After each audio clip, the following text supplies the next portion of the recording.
بسم اللہ الرحمن الرحیم الحمد للہ رب العالمین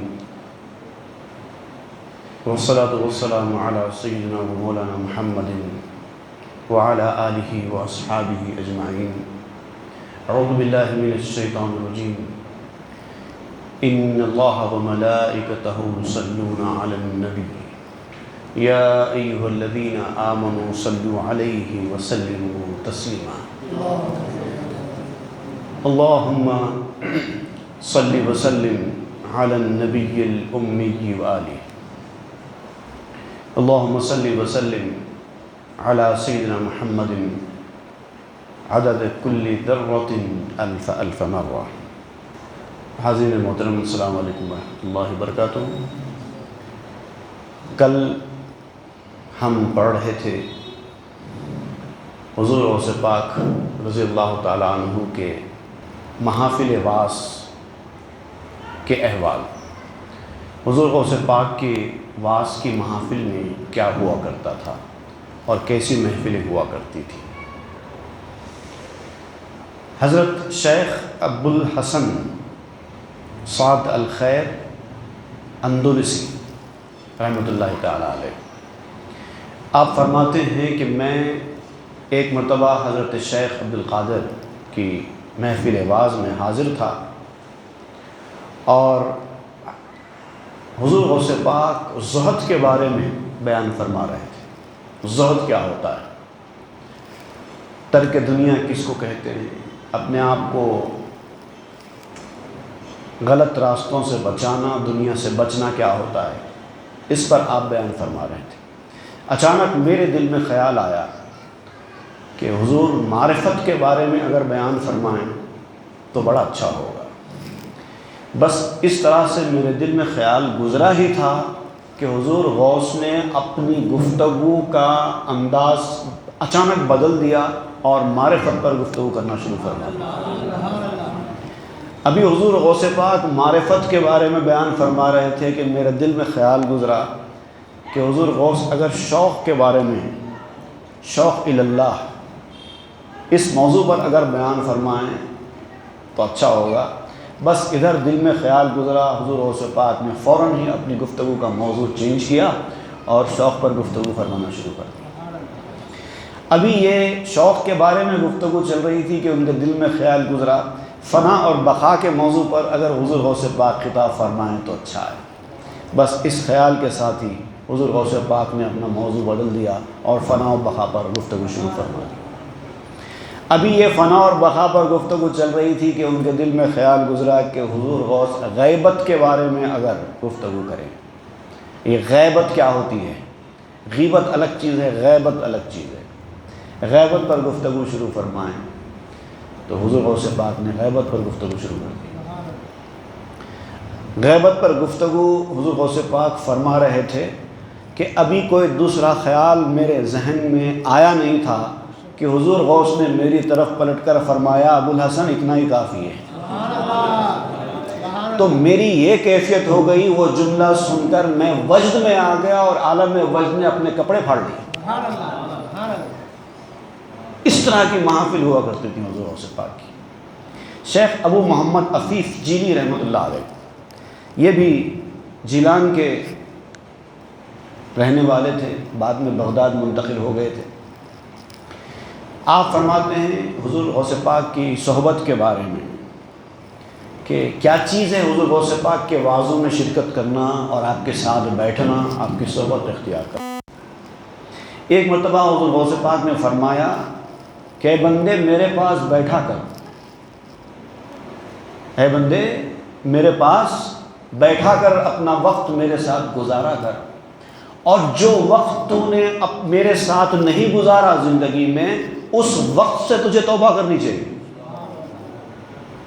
جتنا وقت تجھے میرے ساتھ گزارنے کا موقع ملا وہ تیری زندگی کا اصل وقت ہے، اور جو وقت تو نے میرے ساتھ نہیں بتایا وہ تیرے لیے گناہ کے مماثل ہے، اس وقت سے بھی تجھے توبہ کرنی چاہیے۔ آپ نے فرمایا کہ اگر 1000 سال کا سفر طے کرنا ہو تو تم میرے ساتھ وقت گزارنے کے لیے 1000 سال کا سفر کرو تاکہ میری باتیں سن سکو۔ فرمایا میرے پاس فرشتے حاضر ہوتے ہیں، خاص فرشتے اللہ کے، اولیاء اکرام حاضر ہوتے ہیں، مردان غیب حاضر ہوتے ہیں، اور کوئی ولی روئے زمین کا ایسا نہیں ہے جو میرے پاس نہ آتا ہو۔ وہ شان ہے حضور غوث پاک کی شان۔ ایک مرتبہ ایک عیسائی راہب حضور غوث پاک کے پاس آیا اور آ کر حضور غوث کے دست حق پرست پر اسلام قبول کر لیا۔ لوگوں نے اس سے پوچھا کہ آپ کو یہاں کا پتہ کس نے بتایا اور کیوں آئے؟ آپ نے حضور غوث پاک کے پاس صحبت میں رہ کر ان کی باتیں سن کر اگر اسلام سے متاثر ہو کر ایمان کی دولت حاصل کی ہے تو ٹھیک ہے، لیکن آپ تو پہلے سے یہ طے کر کے آئے ہیں کہ مجھے ایمان لانا ہے، تو یہاں آ کر آپ نے یمن سے بغداد آ کر آپ نے حضور غوث کے دست حق پرست پر ایمان کیوں لایا؟ تو اس نے کہا کہ میں بہت وقت سے اسلام سے متاثر تھا اور ارادہ کر چکا تھا کہ میں مسلمان ہو جاؤں، لیکن میری ایک شرط تھی، میں چاہتا تھا کہ اس وقت روئے زمین پر سب سے بہترین آدمی کون ہے میں اس کے ہاتھ پر بیعت کروں اور اس کے ہاتھ پر ایمان لاؤں، اسی لیے میں اس مسئلے کو ٹال رہا تھا۔ ایک دن خواب میں حضرت عیسیٰ علیہ السلام میرے خواب میں تشریف لائے، چونکہ وہ عیسائی تھا پہلے سے۔ عیسیٰ علیہ السلام خواب میں تشریف لائے اور فرمایا کہ بغداد جاؤ، وہاں عبد القادر نام کے ایک بزرگ ہیں، اس وقت روئے زمین پر ان سے اچھا کوئی نہیں، ان کے پاس جا کر ایمان لاؤ۔ اس طرح سے لوگ دور دور سے آتے ہیں اور حضور غوث پاک کی صحبت سے، آپ کے علم سے، آپ کی برکات سے استفادہ کرتے تھے۔ اور عجیب و غریب معاملہ تھا حضور غوث پاک کا، عام لوگ سمجھ نہیں سکتے تھے کہ ہو کیا رہا ہے۔ وہی بات جب دوسرے کرتے تو کوئی اثر نہیں ہوتا، اور وہی بات جب حضور غوث پاک کرتے تو معاملہ ہی الگ ہو جاتا۔ پتہ نہیں زبان اقدس سے نکلنے والے کلمات کی، آپ کے انداز کی کیا تاثیر تھی کہ سیدھا لوگوں کے دل میں جا کے اتر جاتا۔ وہی بات کئی بار سنی لوگوں سے لیکن اثر نہیں ہوا، ایسے ہی سن لی، جب ان کے منہ سے سنی تو معاملہ ہی الگ ہو گیا۔ یہ کیفیت ہوتی تھی۔ ایک مرتبہ حضور غوث پاک کے صاحبزادے شیخ عبد الوہاب رحمۃ اللہ علیہ، حضور غوث پاک کے بہت قریب رہے ہیں آپ، حضور غوث پاک کے صاحبزادے، آپ بیان کرتے ہیں کہ میں نے عرب ہی نہیں بلکہ بلاد عجم کی سیر کی، مختلف شہروں کو گیا، کئی علماء سے ملاقات کی، ان کی صحبت میں رہا، علم حاصل کیے، مختلف قسم کے علم حاصل کیے، اور جب بہت علم حاصل کر کے جب واپس آیا بغداد کو تو والد ماجد کے وعظوں میں شرکت تو کرتا تھا، لیکن میری بھی خواہش ہوئی کہ میں بھی کبھی وعظ کروں۔ عرض کیا حضور غوث پاک سے کہ بابا جان میں بھی وعظ کرنا چاہتا ہوں، اگر آپ کی موجودگی میں، آپ کی نگرانی میں اگر مجھے یہ موقع ملے تو میرے لیے باعث شرف ہوگا، کبھی مجھے موقع دے دیجیے وعظ کا۔ تو حضور غوث پاک نے کہا ٹھیک ہے، ایک بار تم کو بٹھاتا ہوں۔ شیخ عبد الوہاب کو حضور غوث پاک نے وعظ کے منبر پر بٹھایا اور آپ خود بازو ہٹ کر بیٹھ گئے، فرمایا کرو وعظ۔ اور اب شیخ عبد الوہاب نے وعظ شروع کیا، علمی وعظ، ایسے ایسے بہترین نکات، علمی باتیں ہیں، محفل ٹس سے مس نہیں ہوئی، کسی کے اندر کوئی جنبش نہیں، بڑی بڑی کام کی باتیں بیان کرتے ہیں لیکن کوئی سبحان اللہ کی آواز تک نہیں آتی۔ جب پورا وعظ مکمل ہو گیا تو لوگوں نے حضور غوث پاک سے خواہش کی حاضرین نے کہ حضرت آپ وعظ فرمائیں، ہمارا دل نہیں بھرا ہے، جب تک آپ کچھ بولیں گے نہیں ہم کو اطمینان نہیں ہوگا، آپ بھی تشریف لائیں۔ تو حضور غوث پاک منبر پر چڑھے، چڑھ کر اب دیکھیے آپ، اب وعظ شروع کیا۔ آپ نے کیا فرمایا وعظ میں؟ فرمایا کل میں روزہ تھا، یحییٰ کی والدہ نے میرے لیے چند انڈے تلے تھے اور ایک پیالی میں ڈال کر مٹی کے برتن میں ان انڈوں کو رکھ دیے، بلی آئی اور اس نے برتن گرا دیا، پیالی ٹوٹ گئی۔ بس اتنا کہنا تھا، لوگوں کے اوپر وجد کی کیفیت طاری ہو گئی، لوٹ پوٹ ہو گئی محفل۔ کوئی چیخ رہا ہے، کوئی چلا رہا ہے، کوئی کپڑے پھاڑ رہا ہے، عجیب و غریب قسم کی کہ تم کیا فرمایا آپ نے، کیا فرمایا؟ کوئی ایسی خاص بات نہیں فرمائی، جو ہوا وہ سنایا، لیکن جو زبان کا اثر تھا وہ ایسا بڑا فرق ہوتا تھا۔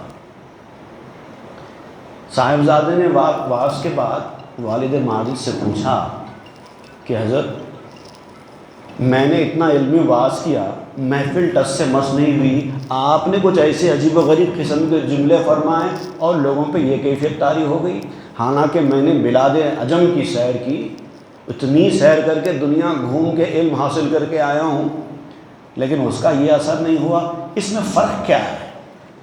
تو حضور غوث پاک نے اپنے صاحبزادے سے فرمایا بیٹا تم نے بلاد عجم کی سیر کی، ضرور کی، لیکن وہاں کی سیر کی، علم حاصل کر کے تو لائے لیکن تجلیات الہی لا پائے، وہ لاؤ، پھر کلمات کی ضرورت نہیں ہے، پھر اثر ہو جائے گا، صرف زبان کھولو لوگوں کے دل پر اثر ہو جاتا ہے، وہ بات ہونا چاہیے۔ اس سے پہلے آپ کو میں نے بتایا تھا کہ حضور غوث پاک کا لقب محی الدین ہے زمین پر، اور آسمانوں میں آپ کو باز اشہب کہا جاتا ہے۔ باز اشہب ایک سفید باز ہوتا ہے جو بہت بلندی پر اڑتا ہے، ایسا باز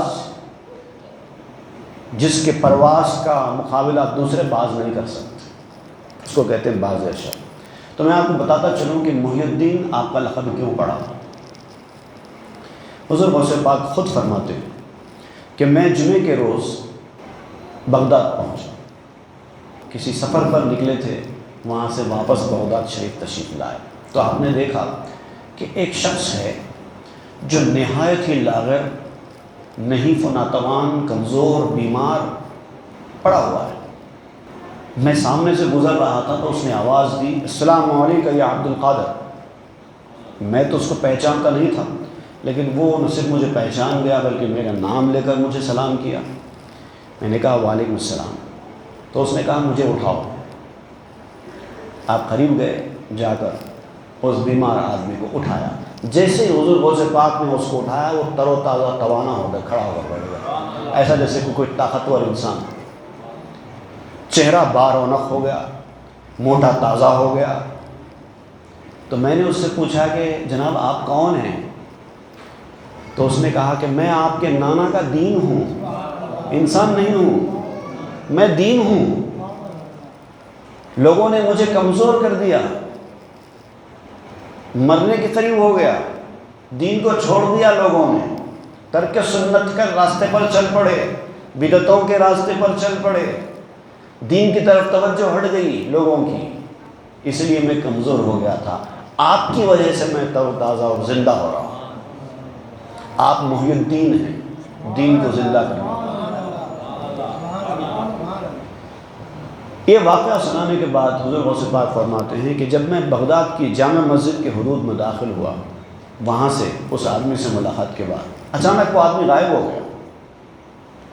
اس نے کہا آپ محی الدین ہیں، اس کے بعد وہ غائب ہو گیا۔ اب مسجد میں داخل ہوئے تو ایک شخص آیا، حضور غوث پاک سے ملاقات کی اور السلام علیکم یا محی الدین کہا۔ میں پریشان ہو گیا کہ آج تک اس سے پہلے کسی نے مجھے محی الدین پکارا نہیں تھا، اچانک اس آدمی نے مجھے محی الدین کیوں کہا؟ اس کے بعد نماز جمعہ ہوئی۔ نماز جمعہ کے بعد جب لوگ مجھ سے ملنے کے لیے آتے تھے تو ہر آدمی یہی کہتا تھا یا محی الدین یا محی الدین، کوئی ہاتھ چومتا، کوئی تعظیم کرتا، حالانکہ یہ نام اب تک کسی نے پہلے پکارا ہی نہیں تھا، سب کے لیے نیا تھا، پتہ نہیں سب کو کس نے بتا دیا۔ یہ ہے وجہ تسمیہ محی الدین نام ہونے کی۔ اس طریقے سے جو باز اشہب ہے اس کے بارے میں بیان کیا جاتا ہے۔ شیخ سلیمان داؤد رحمۃ اللہ علیہ روایت کرتے ہیں کہ ایک دن بعض لوگوں نے شیخ عقیل رحمۃ اللہ علیہ کے پاس، جو اس وقت بغداد کے بہت بڑے شیخ تھے، شیخ عبد القادر جیلانی رضی اللہ عنہ کا ذکر کیا۔ ان کے بارے میں آپ کیا کہتے ہیں، کیسی شخصیت ہے؟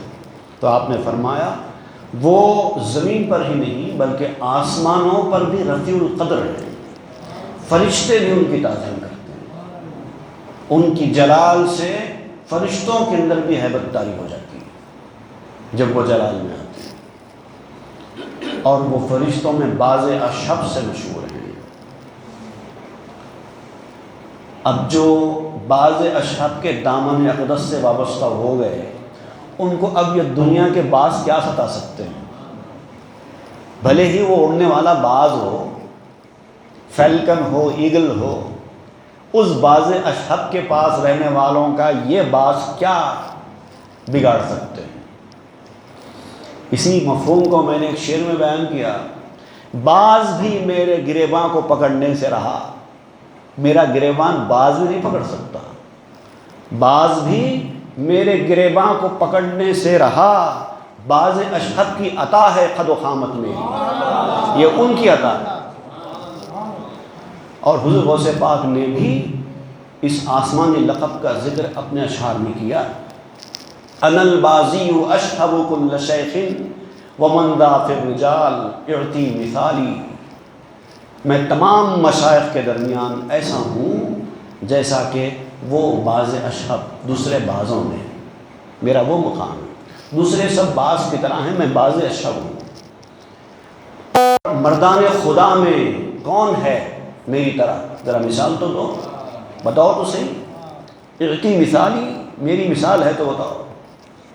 ایک اور مقام پہ آپ نے فرمایا، انا بلبل الافراح املأ دوحها طربا وفی العلیاء بادا اشہد، میں خوشیوں کا بلبل ہوں جس نے اپنے چمن کو خوشی سے بھر دیا ہے، میرے پاس آنے والا غمگین نہیں ہوتا، اور جو غمگین ہوتا ہے وہ میرا نہیں ہوتا، وہ خوش رہتا ہے، اور میں بلندی میں باز اشہب ہوں۔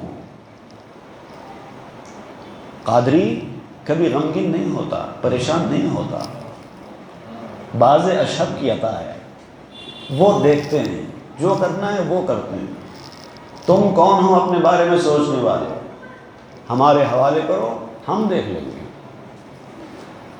دشمن اگر خویست نگہباں قوی ترست، اگر تمہارا دشمن مضبوط ہے کوئی فکر کی بات نہیں، تمہارا نگرانی کرنے والا اس سے بڑا مضبوط ہے، اس سے بڑا طاقتور ہے، طاقتور ہی نہیں ہے بلکہ سر سے پاؤں تک حسن و جمال کا پیکر ہے۔ حضور غوث پاک کے حسن کے بارے میں لکھا ہے کہ حضور صلی اللہ علیہ وسلم کے جمال کا پرتف تھا آپ کا حسن، وجیح جمیل چہرہ، چہرے پہ ملاحت ٹپکتی ہوئی، دیکھنے والے دیکھتے تو ایسے دیکھتے رہ جاتے، کیا چہرہ ہے، آہا۔ رنگ حالانکہ بہت زیادہ سفید نہیں تھا، گندمی تھا، لیکن وہ کشش تھی چہرے میں، آنکھیں سرمگی تھیں، قدرتی طور پر ایسا لگتا تھا کہ جیسے سرما لگائے ہوئے، بڑی بڑی آنکھیں، روشن آنکھیں، باریک بہو، کشادہ پیشانی، اور سر مبارک بڑا تھا، اور چہرہ نہ گول تھا نہ لمبا تھا، لمبے اور گول کے بیچ کا تھا، اور بال چمکدار، نرم، پتلے ہونٹ، اور ہائٹ قد نہ بہت زیادہ لمبا نہ بہت زیادہ کم، درمیانی، اور کافی دبلے تھے، بہت زیادہ دبلے۔ یہ آپ کی جو ریاضت اور مجاہدے تھے یہ اس کا اثر بتایا جاتا ہے، چونکہ کھانا نہیں کھاتے تھے، پانی نہیں پیتے تھے، سوتے برابر نہیں تھے، اس کی وجہ سے کافی دبلے ہو گئے تھے۔ اب جب کافی دبلے تھے تو پیٹ کا تو کوئی سوال ہی نہیں، سینہ کشادہ تھا، اور کندھے پر حضور صلی اللہ علیہ وسلم کے قدم مبارک کے نشان، اور جب بھی بات کرتے تو جامع کلام کرتے، کمپریہنسو ٹائپ کی گفتگو ہوتی تھی، غیر ضروری باتیں، غیر ضروری تمہید، گول پھرا کر بات کرنا، یا ایک بات کہنے کے لیے وہ دور سے آ کے، جیسے بعض مقررین کرتے ہیں، ایک نقطہ بیان کرنے کے لیے کدھر سے بھی گول پھرا کر لا کے نعرے تکبیر حاصل کرتے ہیں، وہ نعرے تکبیر والی کیفیت نہیں تھی، وہ تو لوگ بے خود ہو جایا کرتے تھے۔ ٹھہر ٹھہر کر کلام کرتے، بھاگتے نہیں، چیختے اڑلاتے نہیں تھے، سکون و اطمینان کے ساتھ کلام کرتے تھے۔ اور ایسا بھی ایسا کلام جیسا میں نے اس سے پہلے بیان کیا کہ لکھنے والے اگر لکھتے تو آپ کی زبان میں مبارک سے نکلتے ہوئے الفاظ کے ساتھ ساتھ لکھ سکتے تھے، اور لکھتے تھے لوگ۔ کئی لوگ بیٹھتے تھے کاغذ قلم لے کر، آپ کا بیان لکھتے جاتے۔ اور سب سے بڑی خصوصیت یہ تھی کہ 91 سال کی عمر شریف میں کبھی کسی نے آپ کو تھوکتے یا ناک صاف کرتے نہیں دیکھا، کسی نے نہیں دیکھا، کبھی تھوکتے نہیں دیکھا، کبھی ناک صاف کرتے نہیں دیکھا۔ چلنے کا انداز بھی بالکل ایسے ہوتا جیسے کوئی آدمی چڑھاؤ پہ سے نیچے کی طرف آتا ہے، اتار کی طرف، تو کس طرح سے اس کا انداز ہوتا ہے چلنے کا، وہ انداز ہوا کرتا تھا۔ اور رسول اللہ صلی اللہ علیہ وسلم کے جمال کے پرتو تھے۔ حسن کیا تھا؟ گویا اللہ تعالیٰ کی تجلی تھی۔ حضرت یحییٰ پاشا قبلہ رحمۃ اللہ علیہ کا شعر ہے، تجلی خدا ہے روئے زیبا غوث اعظم کا، مقدر اس کا جس نے دیکھا چہرہ غوث اعظم۔ صورت، سیرت، ہر چیز میں کمال پہنچا، اخلاق بہت ہی دل موہ لینے والے، مظہر کامل اخلاق نبوی، صفات نبوی کی۔ ضعیفوں میں بیٹھتے، غریبوں کے ساتھ بیٹھ جاتے، چھوٹوں پر شفقت فرماتے، فقیروں کے ساتھ، غریبوں کے ساتھ عاجزی انکساری کا برتاؤ کرتے۔ میرا خصوصی معاملہ ہے، میں یہاں نہیں بیٹھتا، میں وہاں نہیں بیٹھتا، ایسے نہیں کرتے تھے، کہیں بھی بیٹھ جاتے، کسی کے ساتھ بھی بیٹھ جاتے۔ معافی اور درگزر کی عادت تھی، لوگوں کی غلطیوں کو معاف کرتے، خدمت گزاری کرنے والوں کی قدر کرتے، نہیں وہ میرا خدمت گزار ہے، میں اس کا خیال کرتا ہوں۔ اور جو نظریں پیش ہوتی، کبھی کوئی لوگ نظر دیتے، اپنے ذاتی کام کے لیے ان نظروں کا استعمال نہیں کرتے تھے، خرچ کر دیتے تھے اللہ کی راہ میں۔ بہت رحیم، کریم النفس، بہت عاجز مزاج، لیکن ایک بات تھی حضور غوث پاک کی شان میں، عاجزی انکساری اپنی جگہ پر تھی، لیکن آپ عاجزی انکساری کا معاملہ انہی کے ساتھ کرتے تھے جو عاجزی انکساری والا ہوتا۔ جو تکبر اور انانیت والا ہوتا اس کے ساتھ کبھی عاجزی انکساری نہیں کرتے تھے۔ یہاں تک کہ خلیفہ وقت سے بات کرتے تو للکار کے بات کرتے تھے، دنیا کے حکمرانوں کو کوئی اہمیت نہیں دیتے تھے۔ کبھی کبھار تو کوئی آتا بڑی شان و مرتبت والا، پاؤں لامبے کر دیتے، بالکل اہمیت نہیں دیتے، کسی کے لیے تعظیم کے لیے کبھی کھڑے نہیں ہوتے تھے، سلاطین اور بادشاہوں کبھی نہیں، منہ پھیر کر بیٹھ جاتے۔ ہمارا ان سے کیا واسطہ، وہ الگ ہم الگ۔ اگر وہ بات کرتا تو اس کے ساتھ کرخت لہجے میں بات کرتے۔ ہمارا الٹا معاملہ ہے بھائی، غریبوں کو دباتے ہیں، امیروں سے جھک کے ملتے ہیں۔ اب یہ طریقت کی تعلیم تو نہیں ہے، ہم الٹے راستے پر چل رہے ہیں۔ صدق و صفا آپ کے مزاج کا ایک خاص عنصر تھا، جھوٹ سے نفرت کرتے، اور کسی سے اپنی ذات کے لیے کبھی بدلہ نہیں لیتے، سختی کرتے لیکن حق کے معاملے میں کرتے، اپنی ذات کے معاملے میں نہیں کرتے، احکام کی خلاف ورزی کرنے والوں پر سختی کرتے تھے۔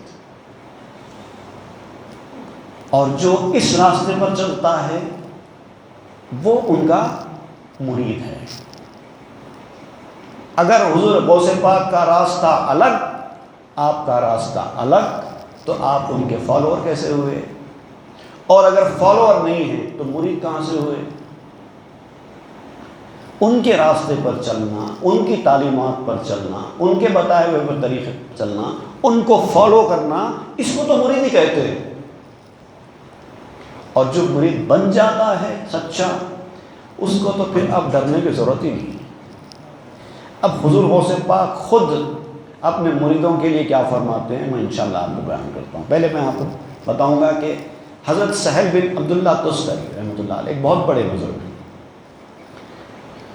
وہ بیان کرتے ہیں کہ ایک روز حضور غوث پاک بغداد کے لوگوں کی نظروں سے غائب ہو گئے، دکھائی نہیں دیتے تھے، کہاں گئے کہاں گئے، سب ڈھونڈ رہے ہیں کہاں گئے کہاں گئے کہاں گئے۔ لوگوں نے بہت تلاش کیا تو دیکھا کہ آپ دریائے دجلہ کے کنارے پر کھڑے ہیں اکیلے، اور دریائے دجلہ کے کنارے پر پوری مچھلیاں آ گئی ہیں، اور ساری مچھلیاں حضور غوث پاک کو سلام کر رہی ہیں، آتی جاتی ہیں مچھلیاں اور سلام کر کے جاتی ہیں، قدم بوسی کر کے جاتی ہیں، اور کوئی نہیں ہے، حضور غوث پاک اکیلے کھڑے ہیں۔ لوگوں نے جو ڈھونڈتے ڈھونڈتے وہاں پہنچے تھے سارا منظر دور کھڑے رہ کر دیکھا۔ اتنے میں ظہر کا وقت ہو گیا۔ جیسے ہی ظہر کا وقت ہوا، اچانک دیکھا کہ ایک جانماز آسمان سے اتری اور ہوا میں معلق ہو گئی۔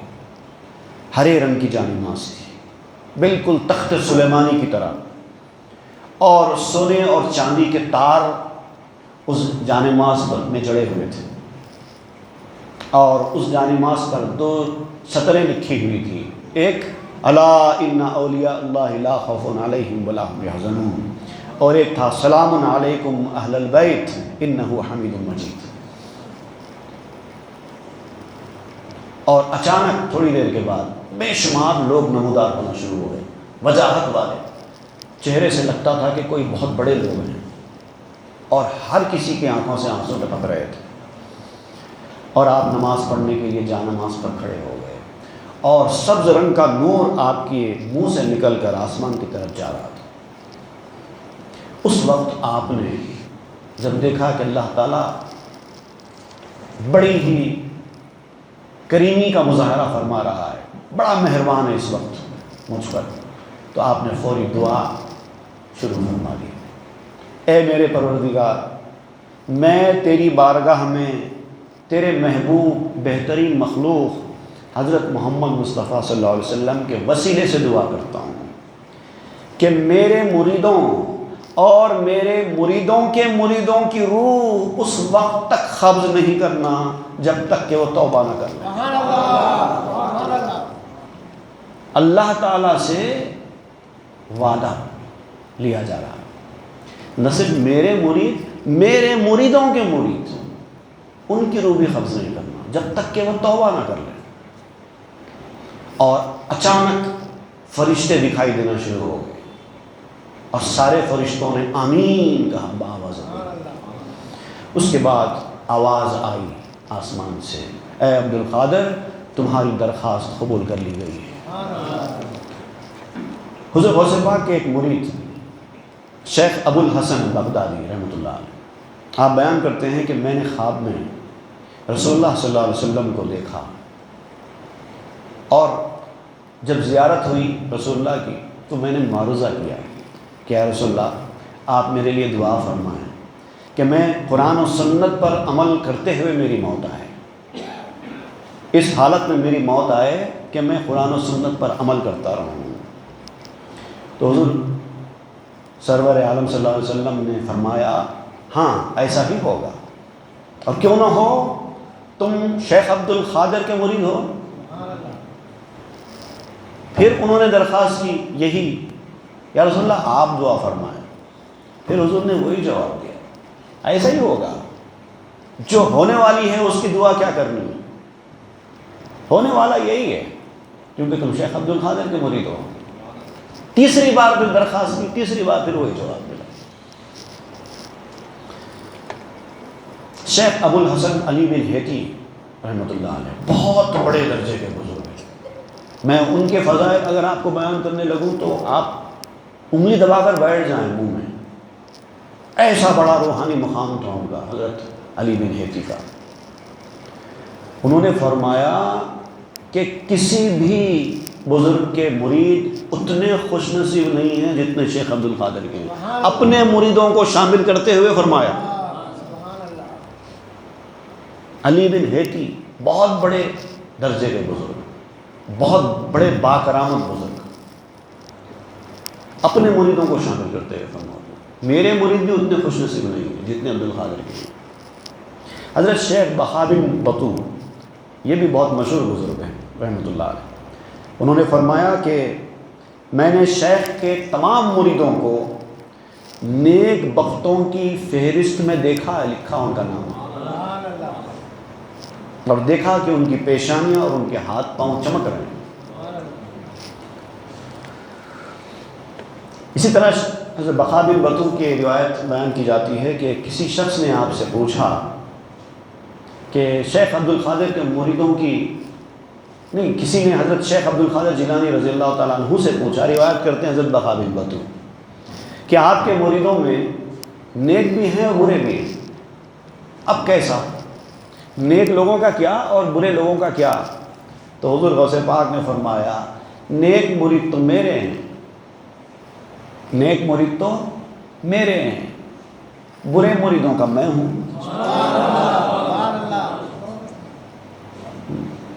کیا شعر خوبصورت کہا ہے، مثال آسماں سر پر مریدوں کے تیرا پنجہ، تو ہر ایک بات پر قادر ہے یا محبوب سبحان اللہ۔ حضرت سلطان باہو رحمۃ اللہ علیہ، یہ بھی آپ نے نام سنا ہوگا، بہت بڑی ہستی گزرے۔ آپ فرماتے ہیں سچا مرید وہ ہے جس کے ساتھ کوئی نقصان کا برتاؤ کرے۔ حضور غوث پاک کا سچا مرید وہ ہے جس کے ساتھ کوئی بھی شخص اگر نقصان کا برتاؤ کرے، اس کا برا چاہے یا اس کے خلاف کچھ بھی کرے۔ جیسے بعض لوگ ڈرتے ہیں نا، انہوں نے یہ کرا دیا، انہوں نے وہ کرا دیا۔ اگر آپ مرید غوث پاک ہیں تو یہ انہوں نے یہ کرا دیا، انہوں نے وہ کرا دیا کہ بات ہی نہیں کرنا۔ اگر کریں گے تو پھر آپ مرید نہیں ہیں۔ کیوں کہ حضور غوث پاک فرماتے ہیں، حضرت سلطان باہو فرماتے ہیں کہ شیخ عبد القادر جیلانی کا سچا مرید وہ ہے جس کے ساتھ اگر کوئی برا کرے، کوئی نقصان اس کا کرے، تو حضور پیران پیر آستین کے اندر اس اپنے مرید کو رکھتے ہیں اور اس کو جھاڑتے ہیں تو اس کا دشمن 7 پشتوں تک برباد ہو جاتا ہے۔ کون ہیں آپ؟ کس کے ہیں آپ؟ اور ڈرتے ہیں؟ کس سے ڈر رہے ہیں؟ آپ حضور غوث پاک کے مرید جو حضور غوث پاک کی آستین میں ہیں، اگر اس آستین میں جا کر کوئی دشمن آپ کو نقصان پہنچانے کی کوشش کرے، حضور غوث پاک اس کو جھٹکتے ہیں تو 7 پشتوں تک برباد ہو جاتا ہے آپ کو نقصان پہنچانے والا، اور آپ ڈرتے ہیں۔ انہوں نے ایسا کرا دیا، انہوں نے ویسا کرا دیا۔ اس کا مطلب یہ ہے کہ آپ کی نسبت مضبوط نہیں ہے۔ حضور غوث پاک فرماتے ہیں کہ مجھے ایک صحیفہ دیا گیا ہے، ایک رجسٹر دیا گیا ہے، اس کے اندر میرے تمام مریدوں کے نام ہیں، میں نے دیکھ لیے ہیں۔ اگر آپ بھی سچے مرید ہیں تو آپ کا نام بھی اس فہرست میں موجود ہے۔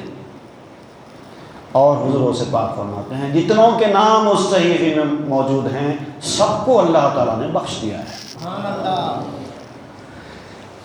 ایک مرتبہ حضور غوث پاک نے جہنم کے داروغہ سے پوچھا، دوزخ کے گیٹ کیپر سے پوچھا کہ بتا تمہارے پاس میرا کوئی مرید ہے؟ مطلب جہنم میں کوئی ایسا مرید ہے جو میرا مرید ہے اور تمہارے اندر داخل ہوا ہے؟ تو جہنم کے داروغہ نے کہا کہ آپ کے مرید کو جہنم سے کیا کام، وہ یہاں کیوں آئے گا؟ اس کا یہاں کام ہی نہیں ہے۔ اگر وہ یہاں آئے گا تو دوزخ کی آگ جل جائے گی، ختم ہو جائے گی، بجھ جائے گی۔ اسی مفہوم کو میں نے شعر میں بیان کیا، خوب گزرا ان کے بندوں کی شفاعت ہو گئی، خوب گزرا ان کے بندوں کی شفاعت ہو گئی، ورنہ بجھ جاتا جہنم شعلہ اور ایندھن سمیت۔ جب بھی میں بغداد کو جاؤں گا اپنے تن سمیت، سر میرا ہو جائے گا خم شانہ و گردن سمیت۔ غوث پاک فرماتے ہیں کہ یہ میری دستگیری یہ عارضی نہیں ہے، میں قیامت تک اپنے مریدوں کی دستگیری کرتا رہوں گا۔ دیکھیے، ایک چیز ہوتی ہے انڈا، ایک چیز ہوتی ہے چوزا، ایک چیز ہوتی ہے مرغی، ہوتی نا، 3 چیزیں ہوتی ہیں۔ اب دیکھیے حضور پاک اپنے مریدوں کی کیٹیگریز چوزا، انڈا اور مرغی، ان 3 کیٹیگریز میں بانٹ کر فرماتے ہیں مرید 3 قسم کے ہیں، ایک انڈا، ایک چوزا، ایک مرغی۔ آپ فرماتے ہیں کہ ہمارا انڈا بھی 1000 مرغیوں سے قیمتی ہے، ہمارا انڈا بھی 1000 مرغیوں سے قیمتی ہے، چوزے کی تو قیمت ہی نہیں لگائی جا سکتی، مرغی کا تو ذکر ہی نہیں کیا، صرف چوزے اور انڈے میں ہی بات ختم ہو گئی۔ انڈا 1000 مرغیوں سے قیمتی ہے، چوزے کی تو قیمت ہی نہیں لگی جا سکتی، مرغی کا تو ذکر ہی نہیں کیا۔ لیکن ویسے مرید بننا کہ جس کو مرید کہتے ہیں، فرماتے ہیں حضور غوث پاک، اے میرے مرید عشق الہی میں سرشار رہے، خوش رہے، غم زدہ ہونے کی ضرورت نہیں، بے پرواہ رہے، دنیا تیرا کچھ نہیں بگاڑ سکتی۔ لا تخف، اللہ ربی کا مطلب یہی ہے، دنیا والوں سے ڈرنا ہی نہیں، کوئی تمہارا کچھ نہیں بگاڑ سکتا، اپنی نسبت مضبوط کرو، وہ نسبت ہی تمہارے لیے کافی ہے، کسی سے مت ڈر، کوئی کچھ نہیں کر سکتا، اور کسی بد باطن سے تو خوفزدہ ہونے کی ضرورت ہی نہیں۔ جو بد باطن ہے، جو تمہارا نقصان کرنا چاہتا ہے، تمہارے گھر کے دروازے پر یہ وہ لا کے پھینکتا ہے، اسے ڈرتے ہو، اٹھاؤ باہر پھینک دو، اگر تمہاری نسبت مضبوط ہے تو کچھ نقصان نہیں ہوگا۔ حضور غوث پاک فرماتے ہیں کہ میں بڑا ثابت قدم ہوں، مجھ پر بھروسہ رکھو، میں تیرے دشمن کو ہلاک کر دوں گا، کیونکہ میں اپنے مرید کا نگہبان ہوں، چاہے وہ مشرق میں رہے چاہے وہ مغرب میں رہے، مجھے کوئی فرق نہیں پڑتا۔ اور حضور غوث پاک نے اپنے مریدوں کو مبارکبادی دی ہے، میری نسبت کے سبب تجھے بلندی اور احترام کی زندگی مبارک، مگر تو میرے ساتھ کیے گئے وعدے کی پاسداری کیا کر، جو وعدہ تو نے مجھ سے کیا ہے اس وعدے کی پاسداری کر، کیونکہ جب ہم نے بیعت کی تو ایک وعدہ کیا تھا، یاد ہے؟ جب آپ نے بیعت کی تھی تو اپنے پیر کے ہاتھ میں ہاتھ دے کر ایک وعدہ کیا تھا، اور وہ وعدے کی پاسداری کرنی ہوگی۔ اگر تو نے اس وعدے کی پاسداری کی تو پھر آپ فرماتے ہیں کہ میں بروز قیامت جب تیرے نامہ اعمال تولے جائیں گے میزان پر، میں وہاں خود آ جاؤں گا۔ وہ مقام ہے مقام غوث پاک۔ اللہ تعالی ہم کو اس دامن سے وابستہ ہو کر اس سلسلے کے فیضان سے مستفید ہونے کی توفیق عطا فرمائے، اس ذات پاک سے ہمارا رشتہ اور مضبوط ہو۔ صلی اللہ تعالی علی خیر خلقہ سیدنا محمد وآلہ واصحابہ اجمعین، والحمد للہ رب العالمین۔ الفاتحہ۔